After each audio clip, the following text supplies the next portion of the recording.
I did not turn my video on.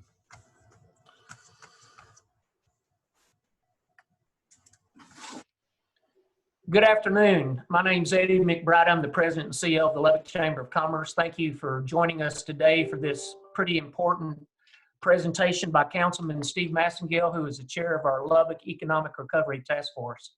If I can first ask is a bit of logistics for all of you to shut off your audio and your videos. So that way, obviously, we won't have any bandwidth issues the rest of the afternoon. So thank you very much if y'all would comply. First off, Mr. Massengale, Councilman Massengale, thank you very much for being here today. And on behalf of the business community of Lubbock, thanks for leading this effort to reopen our businesses, even though the governor's order didn't allow us as much as we were actually planning. Now with the governor's order and the city council's Lubbock Safe guidelines, we can reopen to a degree with certain restrictions and continued limitations. I agree with the mayor from yesterday's conversations that this Lubbock Safe model is one that other municipalities and even the state could use. Councilman Massengale, thank you again for being here to help us understand the new rules and Lubbock Safe's guidelines to operate safely and provide assurances to customers and employees that we're doing more to prevent the spread of this virus. Councilman Massengale, thank you very much. Eddie, thank you so much. It's my pleasure to spend some time with all of you this afternoon. First, let me start by thanking the Chamber and your team for your help and support of the Lubbock Economic Recovery Task Force, as well as your efforts moving forward as communication around this effort is of utmost importance. As Eddie said, we're all aware of the governor announced his order that's effective May 1st. I guess I should say gradually reopening Texas. The governor's order was slightly different, significantly different than what we had seen in the past as we were implementing restrictions, and that was as we were restricting things to protect everybody from the virus, he had allowed us to make those on a local level.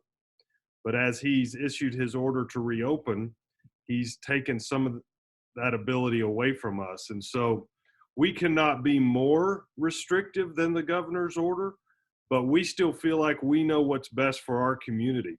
Lubbock's done a great job in fighting the virus. We're so happy to have our curve flattening when neighbors to our north and neighbors to our east are not having that same experience. And so it's so important that we stay the course. And so that's why the Lubbock Safe program is important to strike that balance between lives and livelihoods as we gradually reopen our economy and we get people in Lubbock back to work.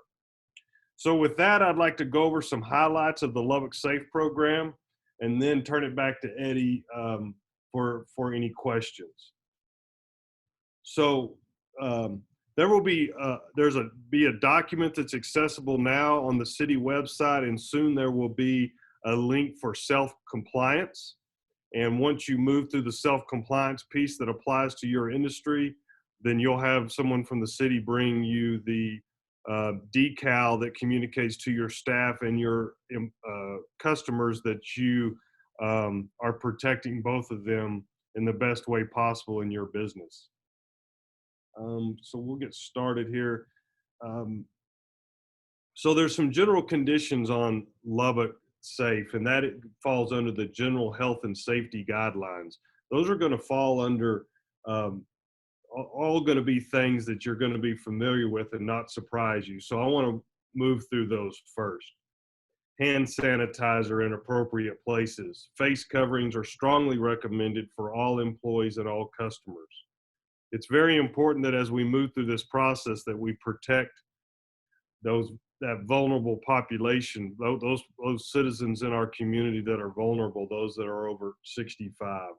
6-foot social distancing still applies. We want to make sure that everybody has implemented social distancing. Employees should be trained in cleanliness and hygiene. Cashiers are strongly urged to use hand sanitizer.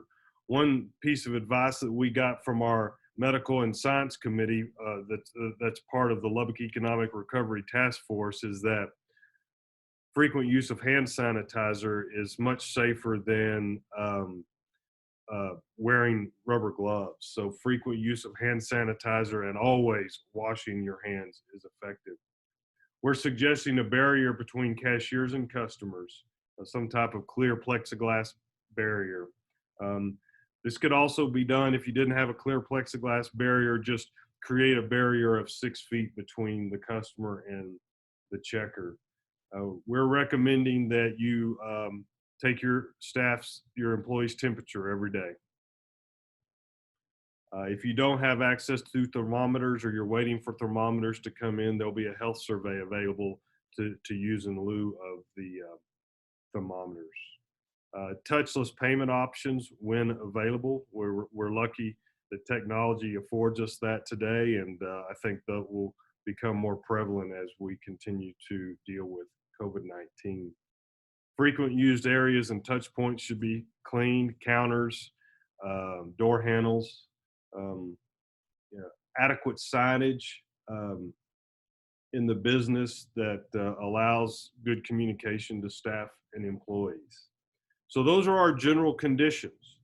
As we move through this, we've identified several industries and specific requirements to those. So the first one is enclosed shopping malls. And what's different for enclosed shopping malls to become Lubbock safe is children under the age of 18 should be accompanied by an adult or guardian at all time. And all food courts, dining areas, play areas, and interactive displays, which would somehow facilitate social gatherings, should be closed. And by the way, that lines up with the governor's order. As it applies to big box retailers, we all know who those are. The mayor and I just had a call with that group earlier. The governor's order prescribed 25% of occupancy. The Lubbock Safe guidelines take that down to a much more granular level. And we've segmented those based on square footage of the building. 30,000 to 45,000 square foot would be the occupancy limit of 25% that I referenced earlier, or 200 people, whichever is less. The next category is 45,000 to 60,000 square feet. You'd be at 25%, or 250, whichever is less. And then the last category is over 60,000 square feet, and that would be 25%, or 300 people, whichever is less. Following that call with the big box retailers, we feel like there may be a need for an additional layer to that, and we will submit that to the task force for their consideration. For example, some of the large Walmarts are as large as 220,000 square feet. Restaurants is our next category. Occupancy limit still applies. No more than 6 people at any table. We encourage reservations. 6-foot distancing should always be maintained, including the outside sections. Self-serve buffets and drink stations and the like should be closed. Patrons can only order items from a menu. Face coverings are required on all restaurant employees. This is the one stricter requirement we have in an industry, is on restaurant employees. Customers should be given a new cup or drink or glass for each drink refill. We had a question earlier that came into the council office from a restaurant operator, and asking if they were refilling from a pitcher to glasses on a table, would that be allowed? And that would be. I think this really, the intent of this is people or wait staff moving back and forth from a drink machine, and the chances of spreading anything from that type of contact. Place settings, utensils, and menu condiments should be single use or should be cleaned or sanitized between each customer. So if you had glass, salt, and pepper shakers, certainly just those need to be sanitized between setting customers at a table. Only covered straws should be used, and we've asked for an assigned manager to oversee the sanitization for those facilities. Our next group is our next industry is non-essential medical. Those would include dentists, optometrists, non-emergency outpatient services. What's different here is obviously see those patients by appointment. They should stay in their car until they're called into their appointment. This category, we've encouraged employees that are treating the client to wear a face shield and a face mask in this industry. Child care providers are a category in our guidelines, and those are really guidelines prescribed by the State Department for Health and Human Services, and all those types of businesses are familiar with those. Houses of worship. This is a guidance provided by actually the governor and the attorney general. I believe they delivered this guidance to us sometime last week. They first strongly encourage houses of worship to utilize remote services using, just like we're doing this meeting today, or broadcasting on YouTube, Facebook. They allows them to do drive-in style outdoor type gatherings. Child care is to remain closed unless they can comply with the relevant guidelines for the child care provider category. Sit with your family and then social distance between your family. Use alternate rows between attendees, and asking clergy and or ushers to sequentially dismiss attendees by family row or unit just to maintain social distancing. Event centers, these would be things like libraries, museums, funeral homes. The occupancy applies. Ticket sales should be online, and we've talked about dedicated areas for pictures. I think that some of those event centers obviously have events where there's lots of photography involved. Outside gatherings.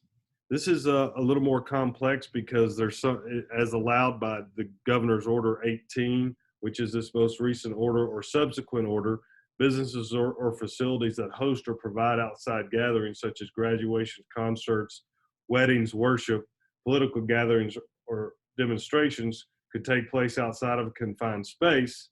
But at the same time, we have some direction from the governor that gatherings can still be no more than 10. So we're still waiting on some guidance for that. We've got guidance in our document for warehousing, distribution, and manufacturing, should that apply to you. We had a question earlier from one of the big box retailers that has a big back of the house warehouse, a restaurant, and they have a retail floor. So many categories would apply to that business, but we've got a good set of guidelines for that. We're disappointed that we were not able to include personal care businesses.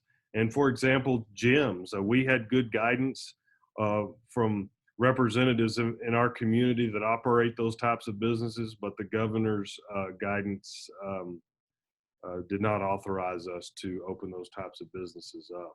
So businesses that in our mind would come through in phase 2 would be those personal care businesses, gym facilities, bowling alleys, maybe bars and nightclubs, public swimming pools, amusement parks, arcade, bounce houses, businesses that rent bounce houses or have bounce house facilities. And lastly, youth and adult team sports. I've been asked many times, when will phase 2 occur? And phase 2 will occur once we implement phase 1, these gradual steps to open our economy, and we go back and we measure our new cases, our active cases, and every day we monitor our hospital capacity. Those are the 3 most important metrics to measure as we move through this pandemic, especially as it applies to our community. We're very fortunate in Lubbock where we are with our numbers today. We closely watch, as I mentioned earlier, some of these other communities, for example, Amarillo. They're having a different experience. So with that, Eddie, I'll stop and be happy to answer any questions as it applies to Lubbock Safe. Yes, sir. And I was going to add, again, thanks for doing this, Councilman. And the additional businesses that were prohibited in phase one, I was just going to point those out too, such as massage establishment, tattoo studios, piercing studios, and cosmetology salons. And those are certainly some of the businesses that you considered during the Lubbock Economic Recovery Task Force efforts to develop Lubbock Safe. So, but nonetheless, the governor's order overcame that. So speaking of the governor's order GA-18, several of the questions that we received ahead of time is, how do your local plans coincide or don't coincide with GA-18? That's a great question. So our guidance complies, and Lubbock Safe is a voluntary program, so we're not allowed to be more restrictive. But again, we believe that Lubbock is different and that Lubbock can do a better job, and so we feel like these guidelines are important. So ours are voluntary on top of the governor's order. You will be able to self-certify yourself. Hopefully the link will come live anytime this afternoon at the City of Lubbock website. Once you've completed that certification, then a representative from the city will deliver your decals to your business so that you can advertise that you're Lubbock Safe, and then you'll have the opportunity to use the image within your own advertising and marketing. It's good. And we look forward to also working with the city on the chamber social media and our website to help work that certification process as well and make sure people are aware of it. Yeah, we'll that link as soon as we get it. You bet. Yes, sir. And we'll supply it to everybody that was participating today as well. Yeah. And speaking of the governor's new order, how does it conform to the essential versus non-essential as far as, for example, the construction industry and things of that nature? Can you address those two particular situations? Well, the construction industry was always protected as essential per the Homeland Security document CISA. So that's why we don't mention it inside of our guidelines, but we encourage all businesses, essential or not, to at a minimum comply with our general conditions and our general health and safety guidelines. It's really on, I think, on page 2 of our document. Yes, sir. Thank you. Another question was concerning that because testing is limited to the most severe cases, that decisions are being made based on that data, and that because of the limitations, is that not accurately, is the count not accurate for the number of cases as far as how that's being tallied? Well, I think our count is accurate. You have to keep in mind, again, that we're very fortunate as a community. We're testing over 2 to 1 to any other community in Texas. Twice as many tests we have available to us as a community compared to other communities in Texas. This goes back to how lucky we are to have the healthcare institutions we have in our community. Walmart began testing across the country, and they had only established 3 other sites when they called Lubbock, and we were their 4th site. So Walmart was our 3rd site at 114th and Quaker. And then today, the city of Lubbock opened a 4th site at the Patterson Library. And that's great to have twice the testing opportunities as the state average. So that is really good news. Yeah, and so because of that, when we first started testing, we had to be very careful to screen people so as to not waste the tests. But the more tests we get into our community, then that screening will allow, the screening won't be as rigid, and we can test more people. Yes, sir. Some of the questions that have come up too is about the social gathering distances. The governor's GA-18 order said that to minimize social gatherings, and we've gone from various numbers from 50 to 25 to 10. What are the guidelines in the Lubbock Safe document for the number of people that can gather? So the governor's order and the mayor's order that the council approved yesterday references the CDC resources and the White House resources, which still calls out for no gatherings larger than 10 people. Good, thank you. And probably wouldn't hurt to make sure folks understand one more time, and I know you went through it, but the logic as well as the actual percentages number-wise and numbers for how many folks can go into the various size facilities, including retail, such as the Matador. Yes. I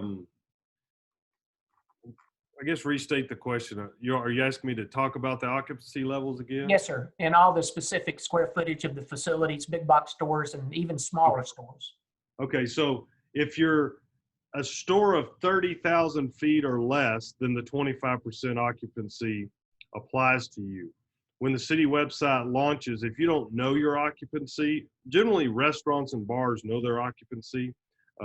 Smaller retailers, actually like myself, we didn't know what our occupancy was. So there'll be a formula based on square footage to be able to, you can calculate your occupancy so you'll know where you're at. But 30,000 feet and below, you're going to be at 25%. Again, to restate, if you're 30,000 to 45,000 square feet, you're 25% of the occupancy or 200 people, whichever is less. Now, let me clarify. I don't think I made this point earlier. That's excluding your employees.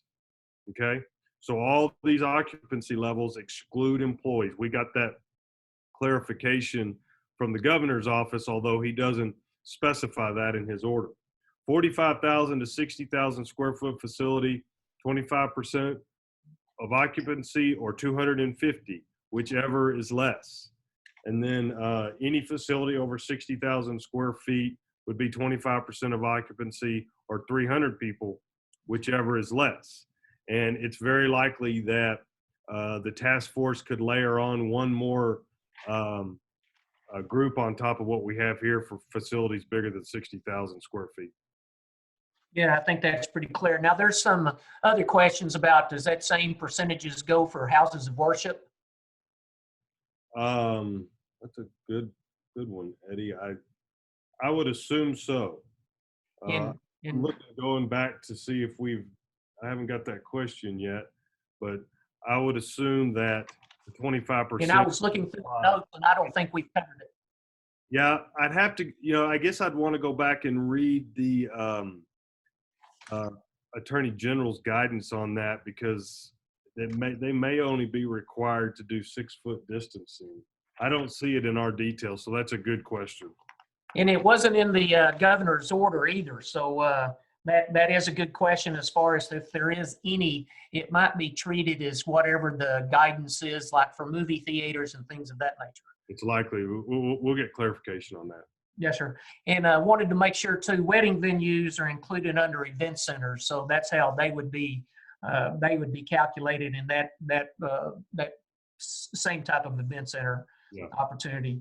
One of the questions is about monitoring benchmarks be provided to businesses as a forecasting method. And I think you covered it as far as hospital capacity, trend in new cases, and trend in active cases. But as far as a particular date too, I think the governor was trying to set up a May 18th date or so for phase 2. Can you talk to that? Sure. That the governor's order, as well as our most recent order, ends on May 15th. So we're going to know before May 15th what the governor's thinking as we move forward. I've gotten a fair amount of input from here in Austin today that makes me think that he's catching quite a bit of heat, especially over these personal care businesses. So we might hear from him on Friday. For all we know, he may make a call. He may change something, but we will definitely know something by May 15th. Cool. The one good question that I don't know if we've actually stated either is the 25% capacity rule, how it's going to be determined and enforced. Although I think we've talked about the enforcement at South Plains Mall. Can you address, go over that again? I know we said that no youth under 18 years of age, but how would that 25% capacity be determined at the mall? Well, I think the mall's a very large building, and I asked the question this morning of city staff, what is the mall's capacity? Because we believe the common area has a capacity outside of what the individual stores have. So the mall's committed to comply. They want to make sure that they're keeping customers safe as well as staff. And so I can't imagine that the mall would, I mean, that 25% number is probably scary. I'm sorry, I don't know it, but I think they will work hard to control their crowds. And the biggest concern with the mall was minors congregating out there. We all know what the mall's like, and I've talked to the general manager out there, and she's committed to do whatever they have to do to keep everybody safe. Yes, sir. Some of the questions from today's Zoom group chat: are there any guidelines for local nonprofits, specifically an education nonprofit agency, or are they treated as one of the regular reopened businesses? Yeah, they would just follow. If the business is not addressed in the guidelines, we assume that the general conditions, general health and safety guidelines fall to them. Okay, sir. How many total tests have actually been conducted in Lubbock? That's a great question. Because we had a council meeting, I was not on the public health call. That current data will be on the website. So this is current. My notes are current as of Monday, but we've completed 6,615 total tests in Lubbock, Texas as of Monday. 5,895 of those were negative, 622 positive, 98 pending. Keep in mind that a lot of people from the region come into Lubbock and test, so it's difficult to get a correlation between testing and when you see the positives and what we're reporting as Lubbock cases.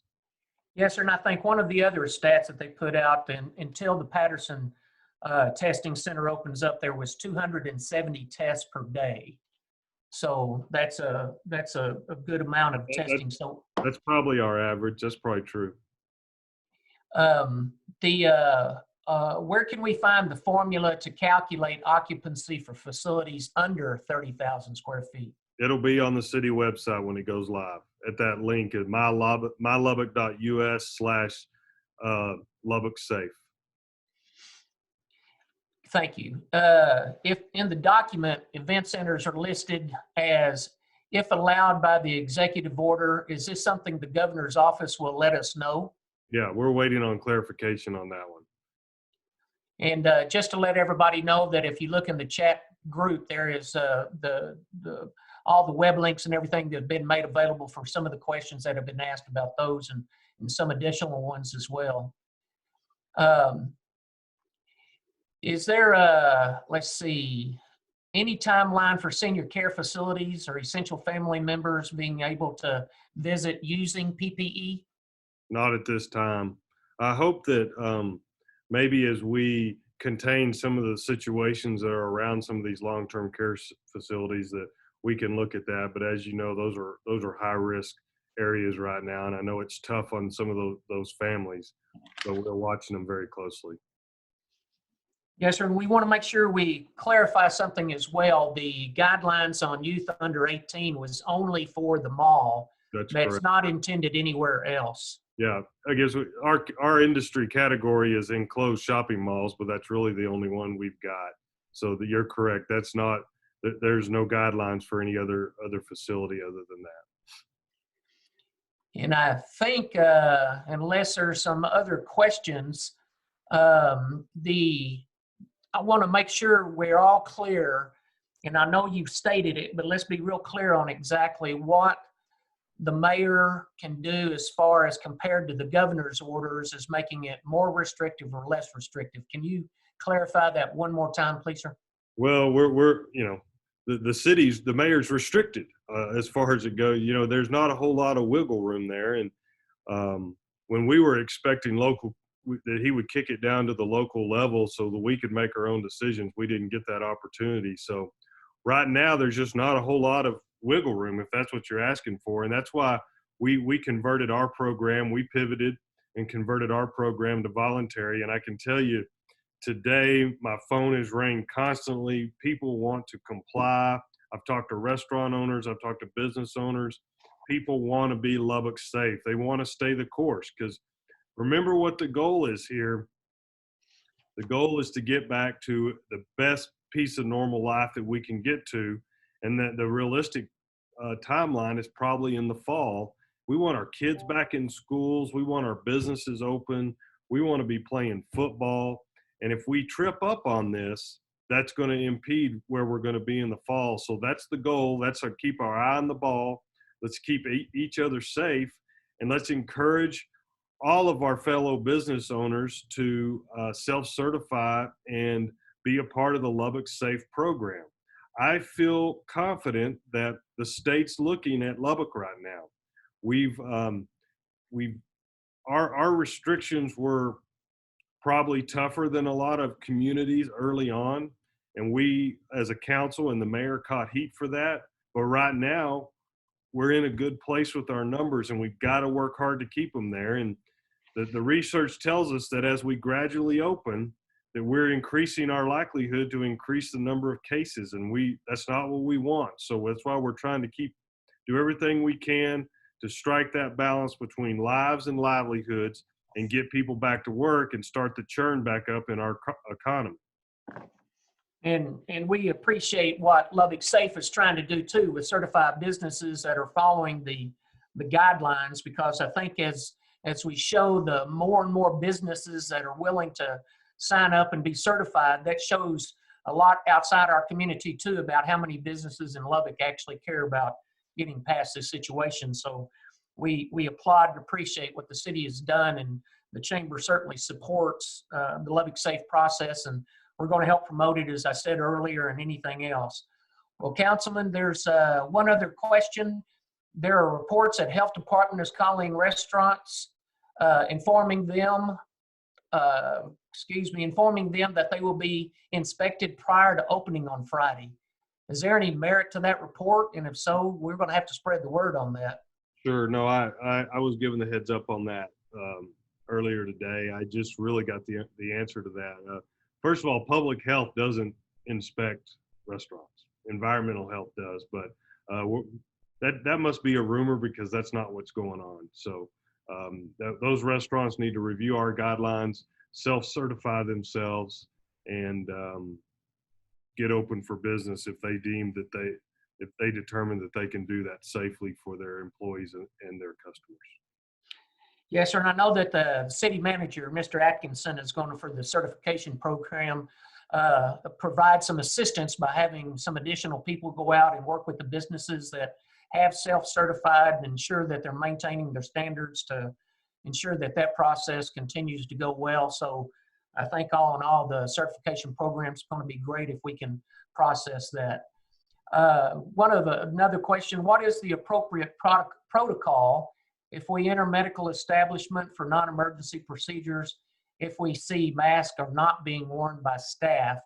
That's more or less a self-reporting question. Are we expecting any of the citizens to do self-reporting on this?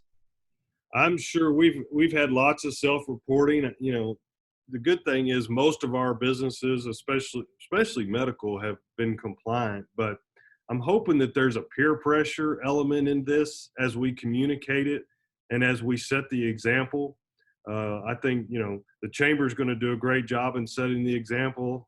When I'm out in public, I wear my mask, and I hope that peer pressure kicks in, because I hope we don't have to self-report on people, but our phones ring for that for sure up here.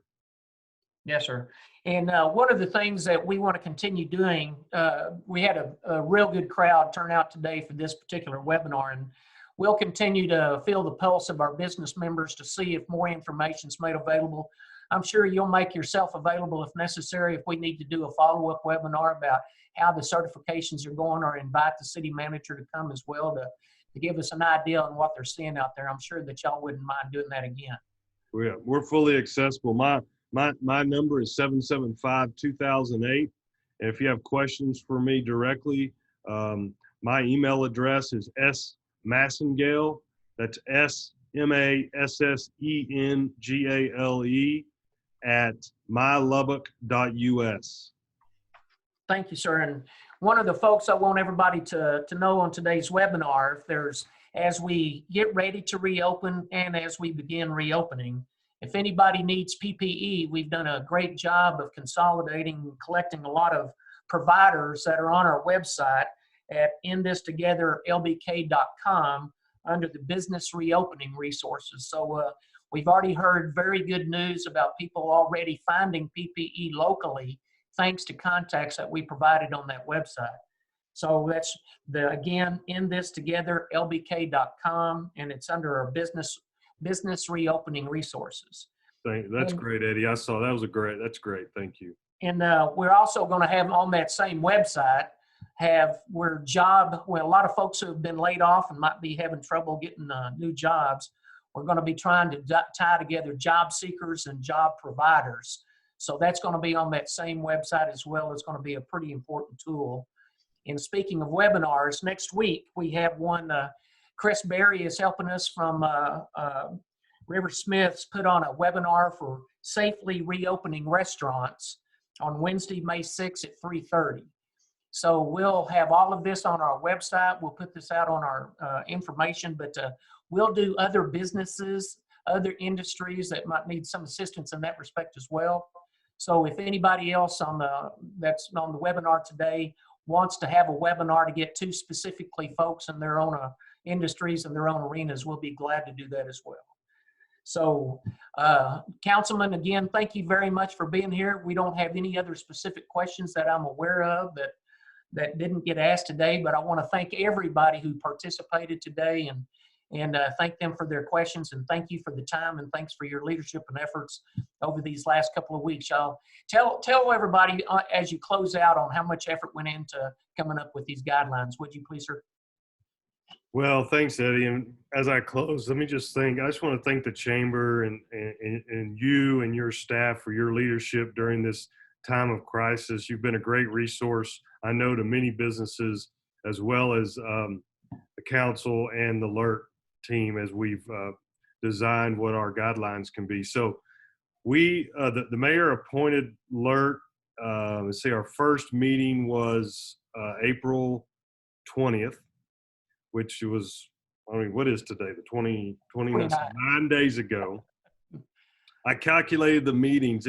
We had met 12 times before the council meeting yesterday, and hundreds of man hours had already gone into it. But it was a full-time job for every day, across the weekends, for us to collaborate and build the guidelines that we've presented in Lubbock Safe. I haven't seen another document, and I'm biased, but I'm going to go ahead and say this, that's as good or as detailed as ours, and we'll continue to build that so that we have clear direction for our business owners as we work to get Lubbock open.